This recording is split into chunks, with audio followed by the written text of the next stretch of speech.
일본 정부는 여전히 역사 문제를 제대로 해결할 의지가 없는 것으로 보입니다. 우리 법원이 일본 기업에 강제징용 피해 배상을 선고할 경우 국제사법재판소에 제소하는 방안을 검토하고 있습니다. 도쿄에서 박철원 특파원이 보도합니다.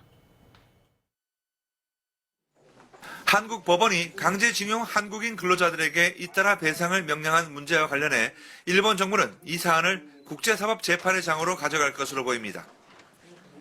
산케이신문은 한국 대법원에서 배상 명령이 최종 확정될 경우 일본 정부는 국제사법재판소에 제소하는 방향으로 본격 검토에 들어갔다고 보도했습니다. 신문은 아베 총리 주변 인사들이 일본 측에 결점이 없기 때문에 배상이 확정되면 국제사법재판소에 제소하는 것은 당연하다는 뜻을 밝혔다고 전했습니다.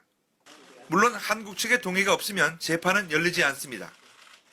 일본 정부는 해결이 끝난 전후 보상의 전제를 뒤집는 판결의 부당함을 국제사회에 호소한다는 차원에서 의의가 크다고 판단하고 있는 것으로 보입니다. 이 문제와 관련해 지금까지 일본 외무성은 한일 청구권 협정 3조에 근거해 분쟁 해결을 위한 중재위원회 발족을 한국 측에 요구한다는 입장이었습니다. 하지만 일본 정부가 국제사법재판소 제소 검토로 갑자기 방향을 바꾼 것은 한국 측이 중재위원회 설치에 응할지 여부가 분명하지 않기 때문이라는 관측입니다. 따라서 일본은 한국의 답변을 기다리며 시간을 버리는 것보다 먼저 국제사법재판소에 제소해 국제여론 조성 등에서 주도권을 쥐겠다는 뜻으로 풀이됩니다. 국제사법재판소 제소로 일본의 정당성을 강조하고 일본 기업에 대한 한국 법원의 보유자산 압류 등에 버티겠다는 의도도 엿보입니다. 일본은 징용 배상 문제는 1965년에 체결된 한일 청구권 협정에서 완전하고도 최종적으로 해결됐다는 입장을 고수하고 있습니다.